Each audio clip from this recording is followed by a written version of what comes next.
Sabe, irmãos, dentro daquilo que Deus está ministrando ao meu coração nesses últimos dias, nos observamos que nós vivemos um tempo onde a cultura do mundo, preste atenção, a cultura do mundo tenta e busca relativizar, ou seja, fazer relativo todas as coisas, levando as pessoas a acreditarem e a pensarem que as coisas irão acontecer se eu pensar ou se eu acreditar desta ou daquela maneira. Preste atenção, quero que você entenda.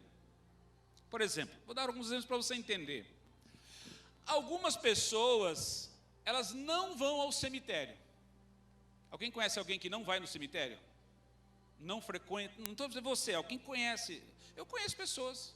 Elas não participam de velórios, pois no subconsciente delas, elas acreditam que se elas não se depararem ou não visualizarem o morto, ela jamais terá que experimentar a morte.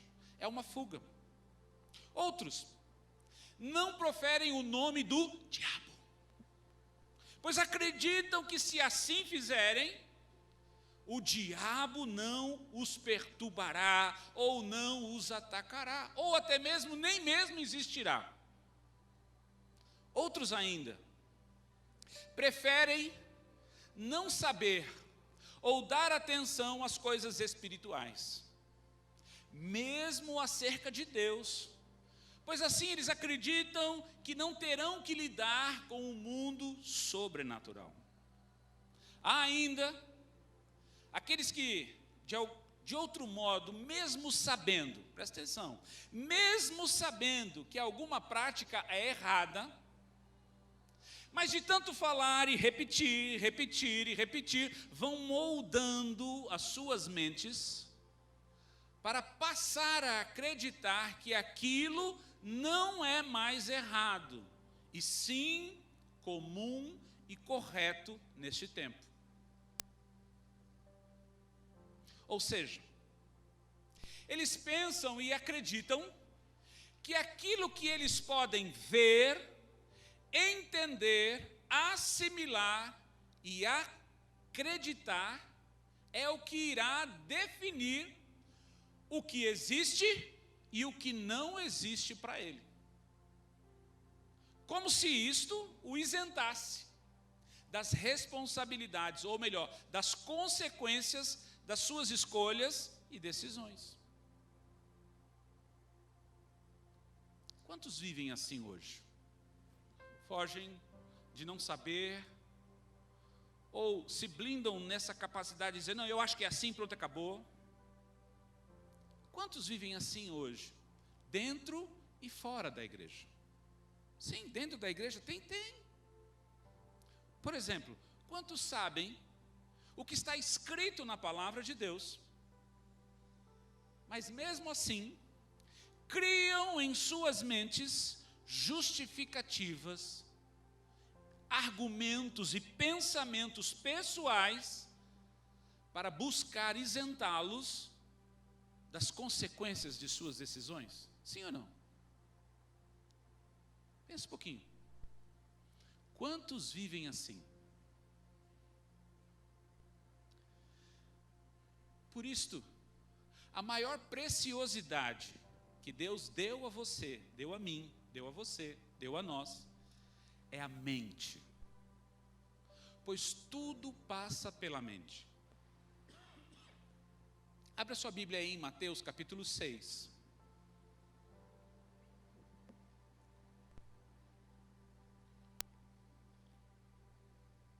Mateus 6, 22.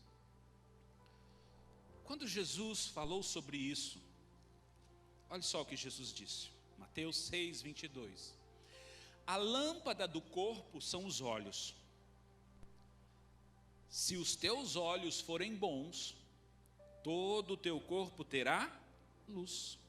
Se, porém, os teus olhos forem maus, todo o teu corpo estará em trevas. Portanto, se a luz que em ti há, que você acredita que existe, são trevas, quão grandes ou terríveis são tais trevas, ou essas trevas. Ou seja, presta atenção, olhe para mim. Jesus estava dizendo que a maneira como você vê determinará o que vai nutrir e iluminar a sua vida. Ou seja, a maneira como você enxerga as coisas passa pela forma como seu cérebro processa, entende e assimila aquela imagem que você viu. Consegue entender isso? Jesus não estava, qual é o olho que é bom e qual o olho que é mau? Não é o olho. O que Jesus estava falando não é o olho. Ele estava falando a maneira como você vê. E a maneira como você vê passa pela sua mente. Passa pela maneira como você interpreta. Vou dar alguns exemplos para você entender. Olha só, na segunda-feira, hipoteticamente estou contando uma história. Logo pela manhã, eu vejo a Maria conversando e abraçando a Eduarda. Então elas estão lá, de uma forma carinhosa, conversando e abraçando uma a outra. Só que no domingo, isso foi na segunda de manhã, no domingo, eu vi uma longa reportagem no Fantástico, mas longa, vários minutos. Uma longa reportagem no Fantástico falando de como as meninas estão preferindo namorar outras meninas, porque os meninos estão sendo grosseiros, os meninos estão humilhando as meninas, preferindo buscar diversão e lazer no futebol, no videogame, em outras coisas, em vez de namorar as meninas. Então eu pergunto, qual é a chance desta pessoa pensar que a Maria está tendo um relacionamento homossexual ou homoafetivo com a Eduarda? É muito grande, sim ou não? Porque você vem carregado com a sua mente com tudo aquilo que você viu, com tudo aquilo que você ouviu. E quando você vê aquela imagem, pá, você vai associar, você vai conectar. Mas agora, me permita desenhar um outro quadro. Imagine que a Fernanda, uma outra pessoa hipotética, vê esta mesma cena na segunda pela manhã. Mas ela se lembra, presta atenção, que no culto de domingo, Maria foi tocada pelo Espírito Santo e curada de uma forte dor de cabeça que ela estava sofrendo, olha, há dias, através da oração e intercessão da Eduarda, no momento final do culto. Qual será a chance da Fernanda achar que a Maria está tendo um relacionamento homoafetivo com a Eduarda? Será quase zero, sim ou não? Veja, é a mesma cena, mas vista de forma diferente. Não é vista com os olhos, é interpretada de maneira diferente. Será que ela não vai ver aquela cena, ao ver aquela cena, ela vai pensar assim, como é bom vivermos na família de Cristo, onde podemos amar e cuidar uns dos outros, sim ou não? Veja, é a mesma cena, é a mesma visão, mas a interpretação, a avaliação, a maneira de entender e absorver aquela imagem é de forma diferente. É exatamente isso que Jesus estava falando, Jesus estava ensinando. Se a maneira como você processa o que vê, determinará se você terá luz, o conhecimento da verdade de Cristo, ou as trevas, a ausência do conhecimento. Quantos conseguem entender o que eu estou falando? Foi por isso que o texto bíblico de Provérbios, sabe lá, Provérbios 4, é tão importante para nós. Provérbios, capítulo 4, a partir do verso 20. Olha que interessante. O conselho do sábio Salomão para mim e para você. Diz assim: filho meu, atenta para as minhas palavras, as minhas instruções, inclina o teu ouvido ou a ouvir, não as deixes apartar-se dos teus olhos, guarda-as dentro do teu coração, pois são vida para os que as acham e saúde para o seu corpo. Sobretudo o que se deve guardar, guarde o teu coração, pois dele procedem as saídas da... Quando a palavra fala aqui de coração, ela está falando de mente, dos pensamentos, porque jamais nós poderíamos guardar os conselhos e as instruções de Deus no órgão coração. Sim ou não? Você consegue entender isso? O coração é o que pulsa, é um órgão, é uma válvula. Ele não tem a capacidade de armazenamento. Ele estava falando sobre a mente, sobre a forma de pensar. Apenas na nossa mente, na maneira de pensarmos, porque estes pensamentos, nutridos e baseados, firmados na palavra de Deus, trarão vida, trarão saúde, trarão paz para as nossas vidas. Consegue entender? Então, entenda, olha só, como você pensa determinará como você irá viver. Eu vou repetir isso. A maneira como você pensa determinará a maneira como você irá viver. É verdade. Se você se pensa acerca de si mesmo como incapaz, quando que você vai se tornar capaz? Nunca. Se você pensa que nunca vai dar para sair dessa situação, quando vai sair? Nunca. A sua maneira de pensar determinará se você consegue ou não, se você faz ou não. Então eu quero desafiar você a dizer para o seu irmão aí: guarde a palavra de Deus em sua mente e pratique-a. Amém? É isso que nós precisamos. Quando Davi falou assim: escondi a tua palavra no meu coração. Que coração que ele estava falando? Ele estava falando da mente, para não pecar contra ti. Então agora, com essa base, eu quero que você vá para Mateus 16. Agora eu vou começar a pregar. Foi só a introdução.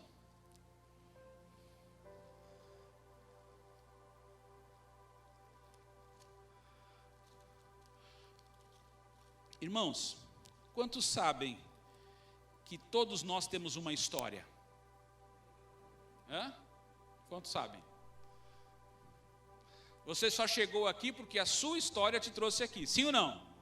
Boa ou ruim, extraordinária ou paupérrima, foi a história que te trouxe até aqui. Agora, todos nós só estamos aqui neste lugar e participamos dessa igreja porque um homem disse sim. Esse homem está ali, ó, sentado, o apóstolo Antônio Caldas. Fique de pé um pouquinho para todo mundo ver o senhor aí. Fica aí bonito, ó. Dia 20 ele vai estar pregando aqui na Super Terça, vai ser maravilhoso. Então eu quero que você se programe, chame todo mundo, porque com certeza a nossa história vai ser ativada e o favor de Deus vai ser derramado sobre nós. Que o Senhor te abençoe, meu Pai, que o Senhor te renove cada dia mais, e essa unção continue derramando sobre todos nós. Mateus 16, vamos lá, Mateus 16, a partir do versículo 13, diz assim, Mateus 16, a partir do versículo 13: chegando Jesus à região de Cesareia de Filipe, perguntou aos seus discípulos: quem dizem os homens ser o Filho do Homem? Responderam-lhe: uns dizem João Batista, outros Elias e outros Jeremias, ou um dos profetas. Perguntou-lhes ele: e vós, quem dizeis que eu sou? E você? O que diz de Jesus? Quem é Jesus para você? Ou melhor, para você, quem é Jesus? Quem é Jesus para você? Permita falar algumas vezes até que você possa entender. Quem é Jesus para você? Especificamente, eu não estou dizendo para você, para sua mulher, eu não estou dizendo para os seus filhos, não, estou falando para você. Essa é uma palavra pessoal. Você que me assiste aí na sua casa. Quem é Jesus para você?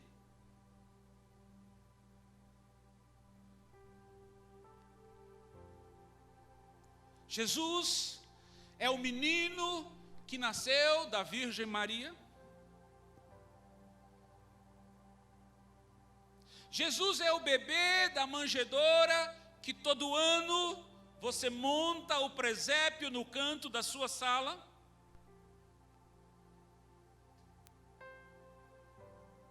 Jesus é aquele que está pregado na cruz, pendurado na correntinha do seu pescoço, ou na pulseira, ou até mesmo pregado em alguma parede.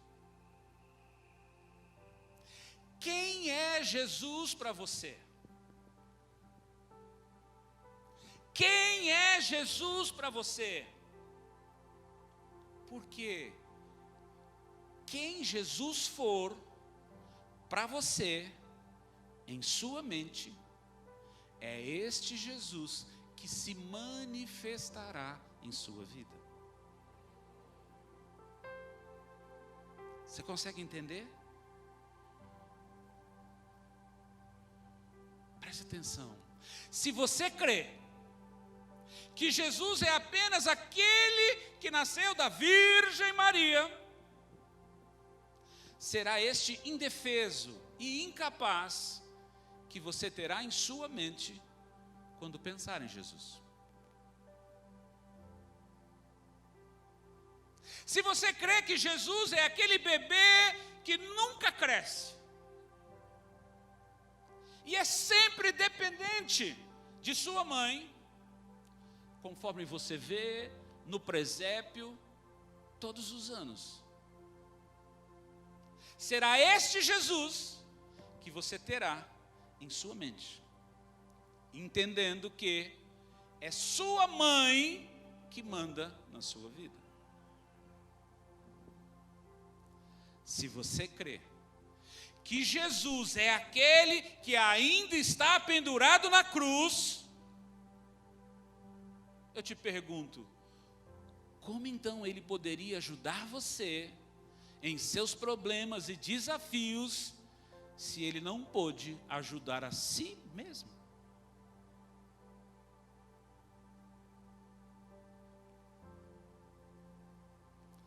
Percebe que cada imagem que você vê e guarda em sua mente sobre Jesus determinará a forma que você obterá ou não a resposta dele em sua vida.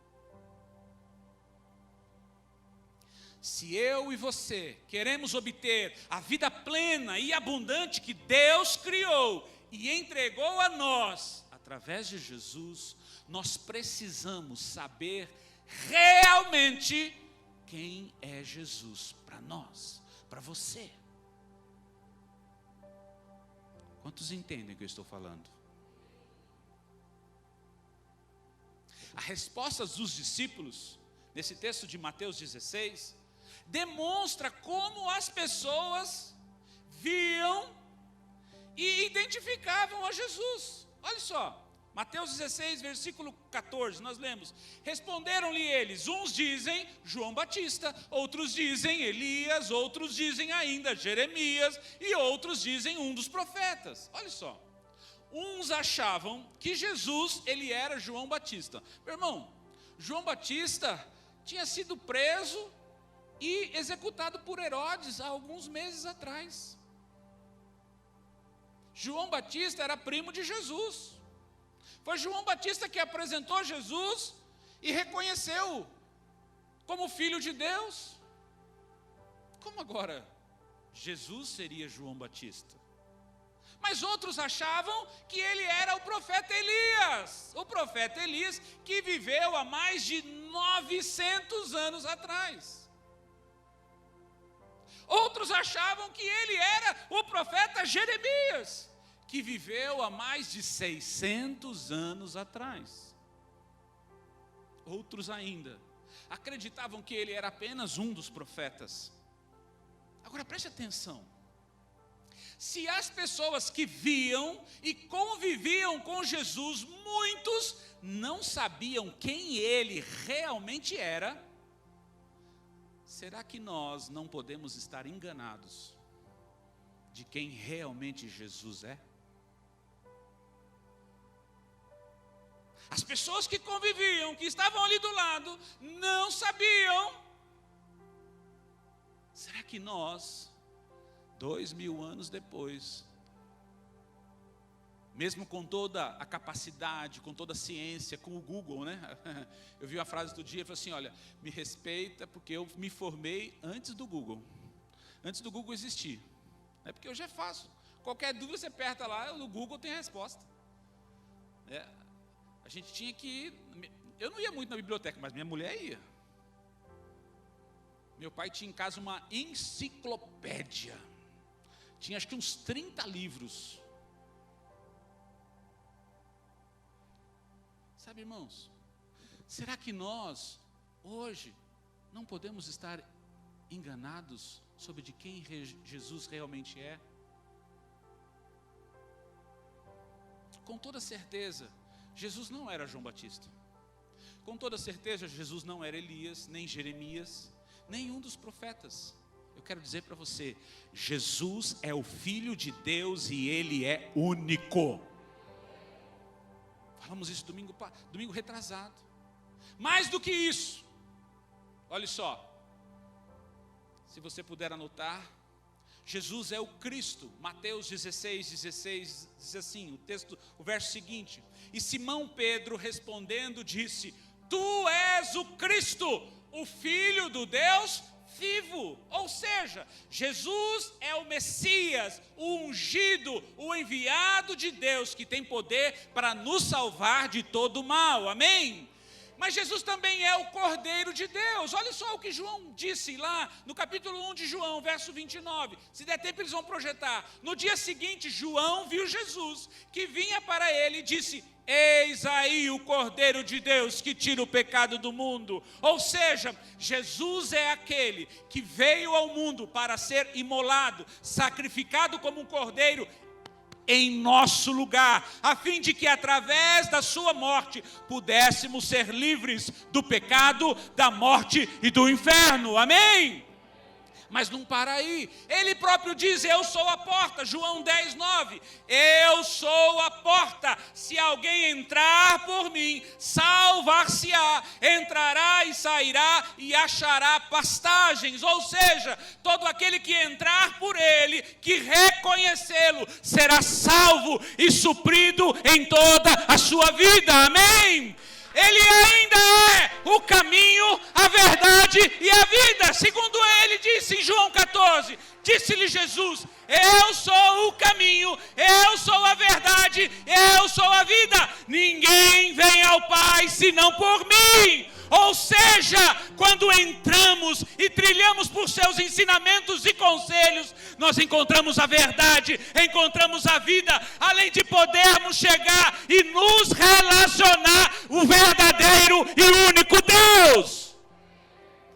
Ele também é o mediador. Olha que o apóstolo Paulo escreveu, 1 Timóteo 2:5, porque há um só Deus e um só mediador entre Deus e os homens, Jesus Cristo, homem. Ou seja, ele se tornou o único, escute, ele se tornou o único que pode intermediar e conectar o homem com Deus.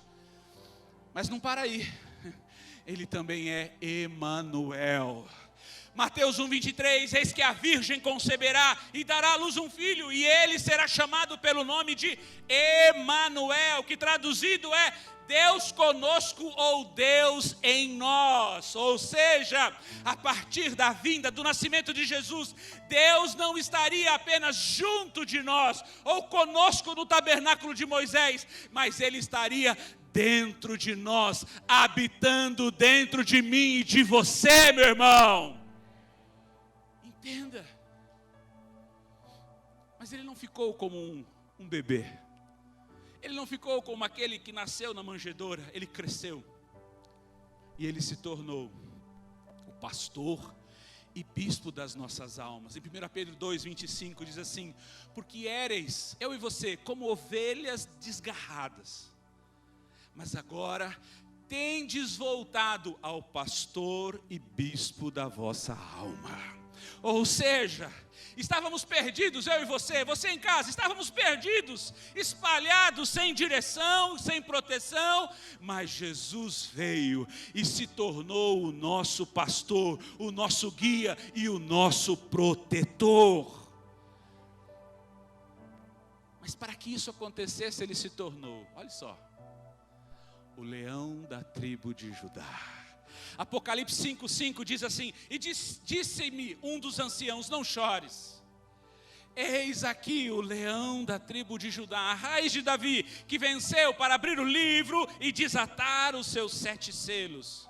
Ou seja, para nos defender, para te defender, para defender você e a sua casa, Ele se manifesta como o leão da tribo de Judá, que jamais perdeu uma batalha. Ele não é um coitado. Mais do que isso, Ele é a luz. Irmãos, Ele mesmo disse em João 12:46, eu sou a luz que vim ao mundo, para que todo aquele que crê em mim, não permaneça nas trevas. Ou seja, Ele é a luz, Ele é a direção, Ele é o mapa, para que ninguém mais se perca, ou viva uma vida sem direção ou propósito nesta terra. Ele disse em outro momento, em João 6:51, eu sou o pão vivo que desceu do céu. Se alguém comer deste pão, viverá para sempre. Quantos querem viver para sempre? Viverá para sempre. E o pão que eu der é a minha carne, que eu darei pela vida do mundo. Ou seja, Jesus é o alimento que precisamos, eu e você precisamos para viver, para vencer e ter a vida eterna com Deus. Ele disse ainda em certo outro momento, em João 1, no princípio era o verbo, e o verbo estava com Deus, e o verbo era Deus. Ou seja, Jesus é o verbo, Jesus é a palavra poderosa que podemos usar para manifestar o sobrenatural de Deus em nossas vidas, em nossas famílias e em nossos ministérios, meu irmão. Ele é poderoso. Em Romanos 9:33 diz assim: como está escrito, eis que eu ponho em Sião uma pedra de tropeço, uma rocha de escândalo, e todo aquele que nela crer não será confundido. Jesus é a rocha. Irmãos, por que é rocha de tropeço para alguns? Porque alguns se escandalizam nela, alguns não o aceitam. Então aquilo que deveria ser bênção para aqueles que creem, para aqueles que rejeitam, se torna um tropeço. Ou seja, Jesus é a rocha, presta atenção, Jesus é a rocha que pode sustentar os seus passos e a sua vida, de maneira que você jamais será confundido ou desamparado nesta terra. Jesus também é a estrela da alva. 2 Pedro 1:9 diz assim: e temos muito firme a palavra dos profetas. Eles alertaram, eles profetizaram, a qual bem fazeis em estar atentos, como uma luz que ilumina em lugar escuro, até que o dia esclareça e a estrela da alva apareça em vosso coração. Ou seja, Jesus é a estrela que depois de uma noite escura vai trazer luz, vai trazer calor, vai trazer alento pela manhã em sua vida. você não vai ficar perdido, você não vai ficar em trevas. Ele também diz que Ele é o autor e consumador da fé. Hebreus 12:2 diz assim: olhando para Jesus, o autor e consumador da fé, o qual, pelo gozo que lhe estava proposto, suportou a cruz, desprezando a afronta ou a ignomínia, e assentou-se à destra do trono de Deus. Ou seja, Jesus não apenas vai gerar fé no seu coração, para crer nele, crer na sua palavra, mas Ele vai operar através da sua fé para gerar os milagres na sua vida e na sua família. Se você crê e concorda, diga amém. Irmãos, Ele opera. Sabe o que é o autor e consumador? Ele consuma, Ele cria e Ele usa a sua fé para gerar o milagre, para operar o sobrenatural. É assim que Ele faz. Ele também é o juiz. 2 Coríntios 5:10 diz assim: porque todos devemos comparecer ante o tribunal de Cristo, para que cada um receba segundo o que tiver feito no meio do corpo, ou bem ou mal. Ou seja, Jesus se tornou o justo juiz de toda a terra e julgará a todos nós. Julgará a todos nós segundo a justiça de Deus. Mas não para aí. Ele se tornou maravilhoso, conselheiro, Deus forte, Pai da eternidade, príncipe da paz. E em Isaías 9:6 diz assim: porque um menino nos nasceu, um filho se nos deu, e o principado, a autoridade, o governo está sobre os seus ombros, e o seu nome será maravilhoso, conselheiro, Deus forte, Pai da eternidade, príncipe da paz. Ele é aquele que faz maravilhas em sua vida. Ele é aquele que te dá conselhos sábios e poderosos, capaz de mudar todas as coisas em sua vida. Ele é aquele que abre a porta para viver a eternidade com o Pai. Ele é aquele que te proporciona uma paz que vai além da sua capacidade de compreender e entender. E Ele é o forte, o poderoso para todas as coisas realizar na sua vida. Ele é ainda o cabeça da igreja, ou o cabeça do corpo. Em Colossenses 1:18 diz assim: e Ele é a cabeça do corpo da igreja, é o princípio e o primogênito dentre os mortos, para que em tudo Ele tenha a preeminência. Ou seja, é Ele quem governa, é Ele quem dirige a igreja, não é o pastor, não são os apóstolos ou qualquer outra pessoa, é o Senhor Jesus que governa. Ele ainda é o príncipe e salvador. Atos 5:31 diz assim: Deus com a sua destra o elevou a príncipe e salvador para dar a Israel o arrependimento e a remissão dos pecados. Ou seja, Ele é e se torna o rei e salvador de todo aquele que nele crê e confia. E mais, Ele não terminou como um pobre coitado, incapaz, inoperante, impotente naquela cruz, mas Ele se tornou Rei dos reis e Senhor dos senhores. Apocalipse 19:16, e na sua veste, está na sua coxa, tem escrito este nome: Rei dos reis e Senhor dos senhores. Ou seja, Ele é o Rei de todos os reis e o Senhor de todos os senhores da terra. Continua dizendo que Ele é soberano. Apocalipse 6:10, clamaram em grande voz, dizendo: até quando, ó soberano Senhor, santo e verdadeiro, não julgas nem vingas o nosso sangue dos que habitam sobre a terra? Ou seja, Ele é soberano, Ele é superior e governa sobre todas as coisas.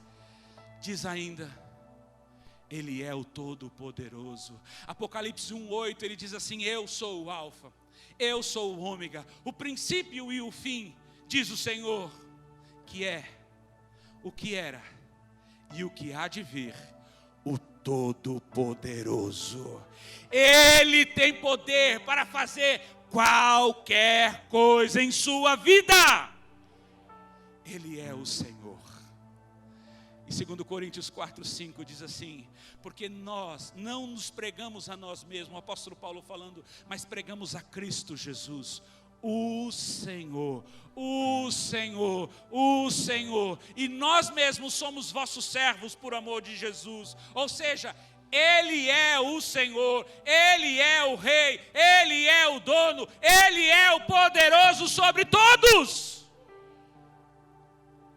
E por fim eu quero ler Apocalipse 19:11. Diz assim: eu vi o céu aberto, e eis um cavalo branco, o que estava sentado sobre ele chama-se Fiel e Verdadeiro, e julga e peleja com justiça. Ou seja, Ele é fiel, Ele é verdadeiro, para jamais mentir ou abandonar você. Queridos, este é Jesus, mesmo assentado à destra de Deus, Ele continua intercedendo por mim e por você, a fim de que eu e você possamos viver plenamente as promessas de Deus nesta terra. Mas eu te pergunto, quem é Jesus para você? Ou para você, quem é Jesus? A imagem que preencher a sua mente será aquela que se manifestará em sua vida. Hoje eu apresentei e desenhei um quadro, ou alguns quadros com imagens de algumas características de Jesus para você. Então eu te pergunto, quem será Jesus para você a partir de hoje?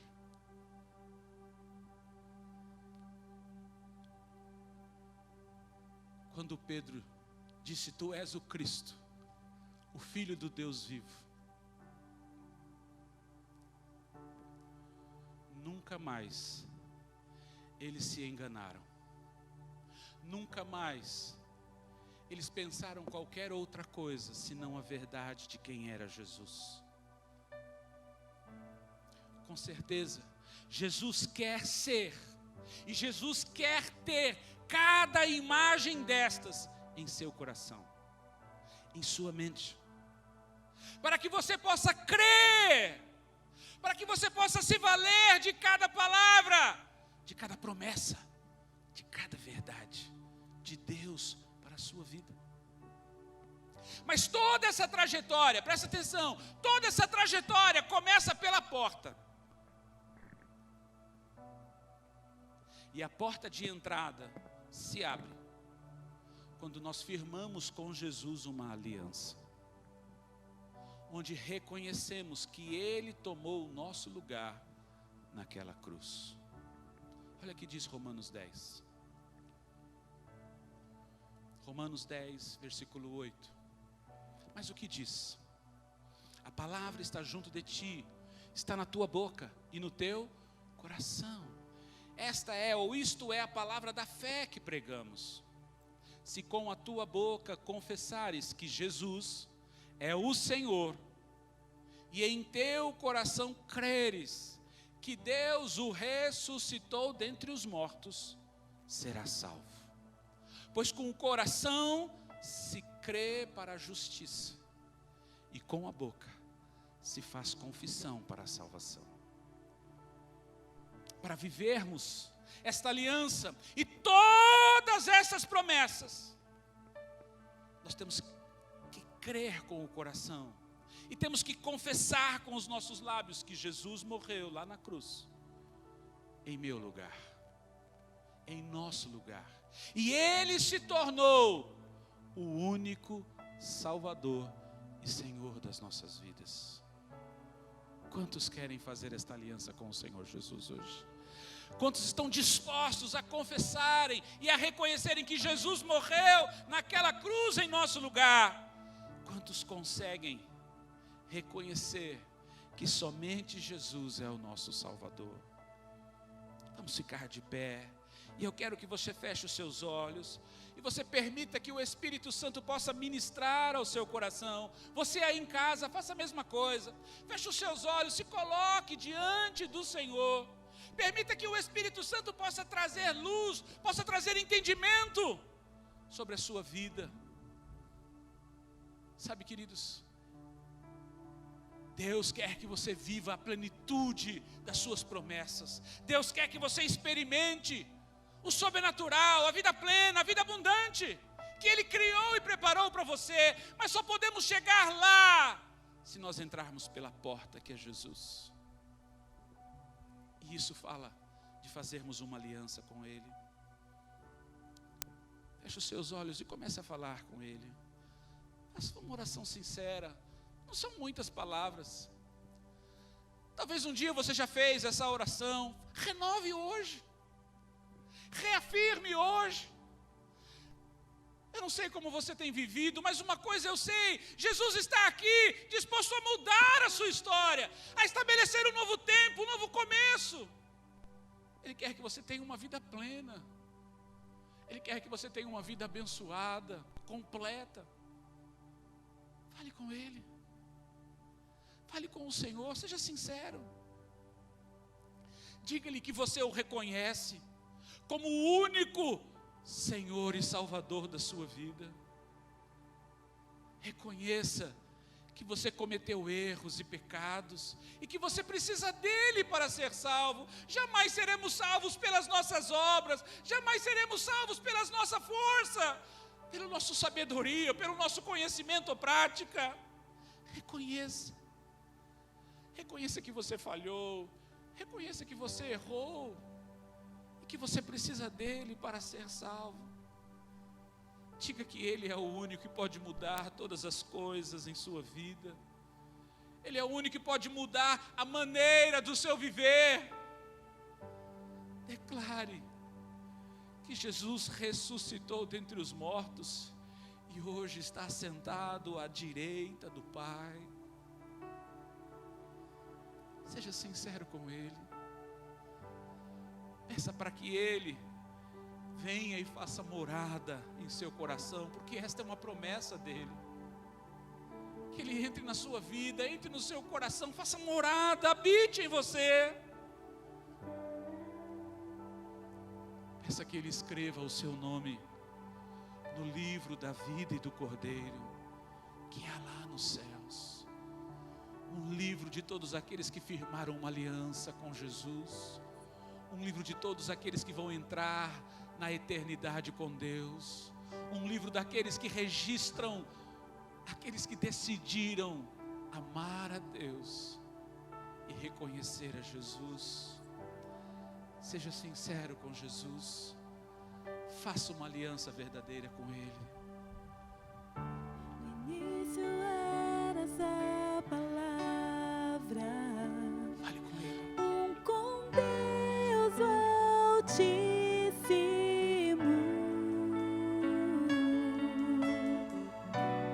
O mistério de tua glória, Cristo em ti se revelou. Fale com Ele, abre o seu coração. Quão lindo esse nome é. Confesse. Quão lindo esse nome Declare para que Ele possa ouvir. O nome de Jesus, meu Rei. Ó, quão lindo esse nome é. Maior que tudo Ele é. Fale com Ele. Ó, quão lindo esse nome é. O nome de Jesus. Ele pode mudar a sua história. Ele pode mudar a história da sua casa. Deixou o céu para buscar-nos, veio para nos resgatar. Fale com Ele. Amor maior que o meu pecado, nada vai nos Reconheça-o em sua vida. Oh, quão maravilhoso é, oh, quão maravilhoso é o nome de Jesus, meu Rei. Oh, quão maravilhoso é, que tudo Ele é. Esta é a chance de você Oh, mudar. quão maravilhoso é o nome de Jesus. Pai, nós queremos te louvar por Jesus Cristo, porque Ele veio não apenas para nascer de uma virgem, não apenas para ser um bebê, não apenas para ficar crucificado naquela cruz, mas Ele veio trazer o teu reino, Ele veio trazer a palavra, o ensinamento, a verdade de Deus. E ao enfrentar a cruz e vencer a morte, Ele alcançou um lugar de honra, de glória. Assentado à destra de Deus, tem os seus olhos como chamas de fogo, a sua boca é uma espada afiada, alguém que reina e governa em autoridade, e pode clamar por nós ao Pai.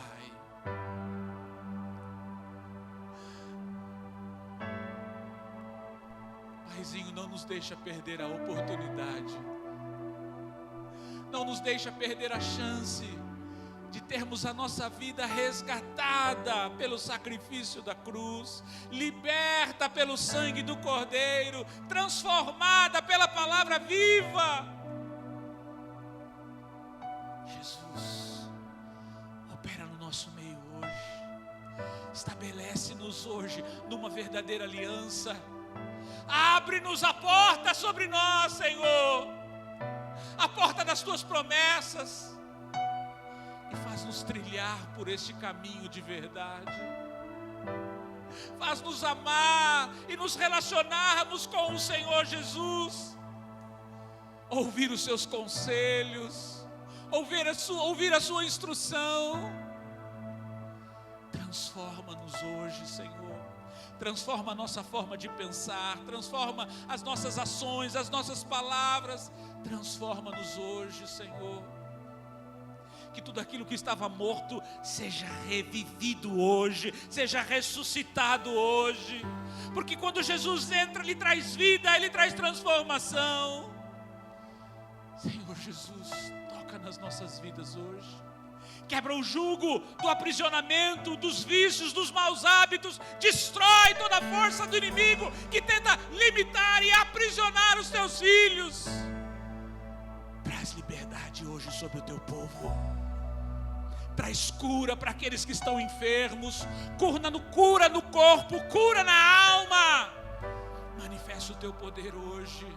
Manifesta a tua unção, Jesus. A tua unção que despedaça o jugo, a tua unção que cura, a tua unção que restabelece, a tua unção que ressuscita os mortos. Toca hoje, Senhor. Entra na nossa vida, entra na nossa casa, entra na nossa família. Muda a nossa história, muda a nossa vida, muda o nosso viver, Jesus. Pois só Tu podes fazer estas coisas. Pai, eu quero profetizar um novo tempo na vida de cada pessoa que fez ou renovou a sua aliança com o Senhor Jesus hoje. Que eles sejam salvos de toda a condenação da morte, do pecado e do inferno. Que eles tenham suas vidas transformadas pelo poder da palavra de Deus. Que eles vivam e desfrutem de todas as promessas de Deus, a começar pela vida eterna. Que a presença do Senhor Jesus se manifeste em suas vidas, em suas casas, em suas famílias. Que eles sejam curados, que eles sejam restaurados, que os vícios e práticas malignas sejam quebrados e destruídos na vida dessas pessoas, pelo poder e a unção que está em Cristo Jesus. Que seus casamentos e seus lares e famílias sejam invadidos pela paz e a provisão do reino de Deus. E que todos venham, que todos vejam e desfrutem da verdade e do amor de Deus sobre cada um deles, durante todas as suas vidas. Se você crê, recebe essa palavra, diga amém e dê um forte